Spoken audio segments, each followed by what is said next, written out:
Sir, হ্যাঁ? আমি আর আপনাদের ব্যাংকে চাকরি করব না। এই যে রিজাইন লেটার।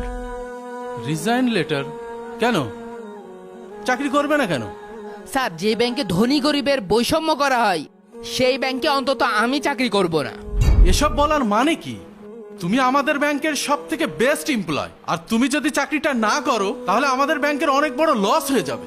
স্যার, আমি আপনাকে যথেষ্ট রেসপেক্ট করি। আমি আর এই বিষয় নিয়ে আপনার সাথে বেশি কথা বলতে যাচ্ছি না। আমি আর আপনাদের ব্যাংকে চাকরিটা করছি না স্যার। ফয়সাল, তুমি আমার ছোট ভাইয়ের মতো, বলো তো কি হয়েছে? স্যার, আমি খন্দকার মাহমুদের বাসায় গিয়েছিলাম। যাওয়ার পরে আমার সাথে যা হয়েছিল। হ্যাঁ,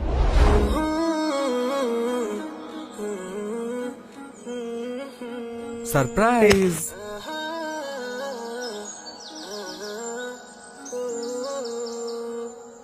এই নাও বাবা, এই গাড়িটা তোমার।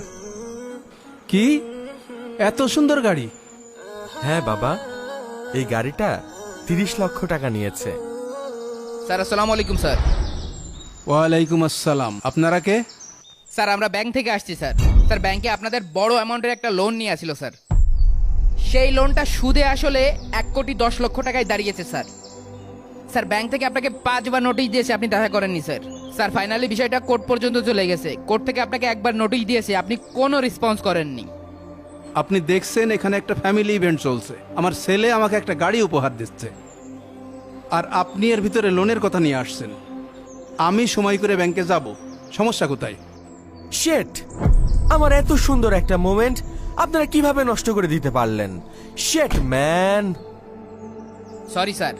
স্যার, বিষয়টা ভেবে আমার খুবই খারাপ লাগতেছে যে আপনার বাবা 1,20,00,000 টাকা ঋণগ্রস্ত, সে একজন ঋণ খেলাপি। আপনি আপনার বাবাকে 30 লক্ষ টাকা দিয়ে গাড়ি উপহার দিচ্ছেন, অথচ ঋণ পরিশোধ করছেন না। আপনি কেমন সন্তান?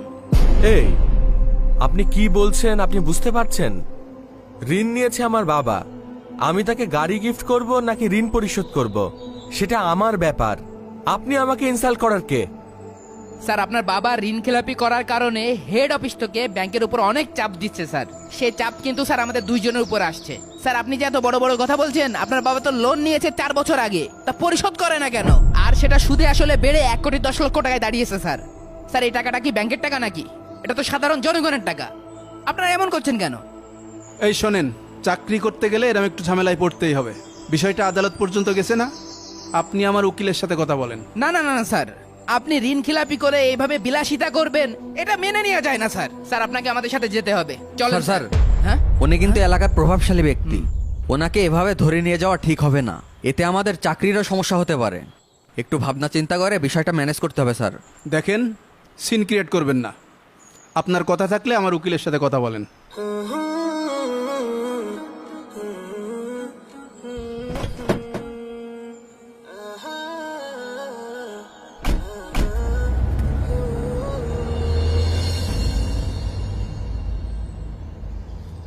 বাংলাদেশের আসল চোর কারা জানো? যারা ব্যাংক থেকে কোটি কোটি টাকা নিয়ে এইভাবে মুক্ত আকাশে ঘুরে বেড়াচ্ছে। ঠিক বলেছেন স্যার।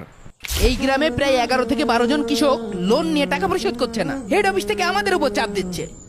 জি স্যার, এই বিষয়টা নিয়ে আমরাও অনেক প্রেসারে আছি। এই যে এই একজন। জি স্যার, এই নেই। হ্যালো, এই যে আপনি। জি স্যার। আপনারা কারা স্যার? ও, এখন তো আমাদেরকে চিনতে পারবেন না, না? ব্যাংক থেকে আপনি 24,000 টাকা লোন নিয়েছেন, সে লোন কি পরিশোধ এই যে করেছেন? Sir, notice. আপনার নামে নোটিশ আসছে। হ্যাঁ, নোটিশ আসছে মানে? আপনাদের গ্রামের অধিকাংশ লোক ব্যাংক থেকে লোন নিয়ে টাকা পরিশোধ করেনি। আমরা গ্রামের 11 থেকে 12 জন মানুষের বাসায় গিয়েছি, কাউকে খুঁজে পাইনি।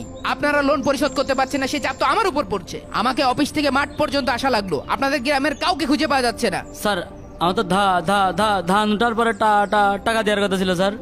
টাকা দিয়ে দেবেন না, আপনি এতদিন দেননি কেন? আপনার এটা সুদে আসলে কত হয়েছে আপনি জানেন? চলেন, চলেন, স্যার, সাথে আমার দয়া করেন, স্যার। আরে চলেন না মিয়া। আমার ধান দেন, স্যার, বৃষ্টি বাদল হচ্ছে, আমার ধান চাল নষ্ট হয়ে গেল, স্যার। স্যার, একটু দয়া করেন, দেখেন স্যার, আমার একটু দয়া করেন স্যার। আরে আসেন। এবার বিষয়টা বুঝতে পেরেছেন তো স্যার? যেখানে একজন মানুষ 70 থেকে 80 লক্ষ টাকা ঋণ নিয়ে ঋণ খেলাপি করে মুক্ত আকাশে সম্মানের সাথে ঘুরে বেড়াচ্ছে, আর সামান্য একজন কৃষক 25,000 টাকা ঋণ নিয়ে তাকে আমরা ঋণ খেলাপি বলে তাকে ধরে নিয়ে যে আমরা হাজতে দিচ্ছি। এটা কেমন ইনসাফ স্যার? শোনেন ফয়সাল সাহেব, এগুলো ব্যাংকিং রুলস, আর এই রুলস গুলো যদি আমরা ফলো না করি তাহলে বছর শেষে ব্যাংক দেউলিয়া হয়ে যাবে। স্যার এইগুলো রুলস, স্যার এই রুলস গুলো কি শুধুমাত্র গরিব মানুষের জন্য প্রযোজ্য? যারা দিন আনে দিন খায় তাদের জন্য প্রযোজ্য স্যার? আপনাকে আমি অনেক বুদ্ধিমান মনে করতাম, আসলে আপনি একটা বোকা। ব্যাংক কোথায় টাকা দিবে না দিবে এটা ব্যাংক বুঝবে, আপনি মাস শেষে বেতন পাচ্ছেন কিনা সেটা দেখেন। জি স্যার, আমি আসলেই বোকা, আর বোকা বলেই 10টা বছর আপনাদের ব্যাংকে চাকরি করেছি স্যার। স্যার আমার একটা প্রশ্নের উত্তর দেন তো স্যার। এই যে স্যার প্রবাসীরা দিন রাত এক করে অক্লান্ত পরিশ্রম করে তাদের পারিশ্রমিক যখন দেশে রেমিটেন্স পাঠায়, এই টাকাগুলো স্যার ব্যাংকের মাধ্যমে পাঠায় স্যার। ব্যাংক কি করে স্যার? এই টাকাগুলো নিজের কাছ থেকে ঋণ হিসাবে বাজারে ছাড়ে।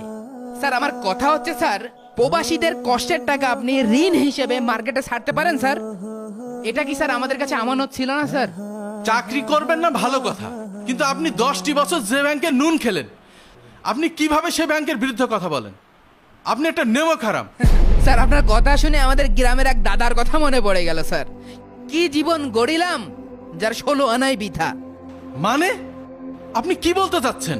স্যার এই যে আমি আর আপনি এই ব্যাংকটাতে প্রায় 1 যুগ চাকরি করলাম স্যার, আপনি কত কিছুই না করলেন স্যার। স্যার বাড়ি করলেন, গাড়ি করলেন, আপনার একটা মেয়ে সুইজারল্যান্ডে পড়াশোনা করে স্যার। স্যার আপনি কি কখনো ভেবেছেন আমাদের সারা জীবনের ইনকাম সুদের সাথে সম্পৃক্ত? আমি আপনি সুদখোর। কি তুমি আমাকে সুদখোর বললে? দাঁড়াও দেখাচ্ছি তোমার মজা। এই নাও তোমার রিজাইন লেটার, যাও। স্যার এটা কোনো সামান্য কাগজ না, এই কাগজের কারণে আল্লাহ এবং আল্লাহর রসুলের সাথে যুদ্ধের হাত থেকে বেঁচে গেলাম স্যার। আপনিও ভেবে দেখেন স্যার। ও আমাকে সুদখোর বলল? আসলে কি আমি সুদের মধ্যে আছি? আমি তো সুদ খাই না, আমি তো ব্যাংকে চাকরি করি। তাহলে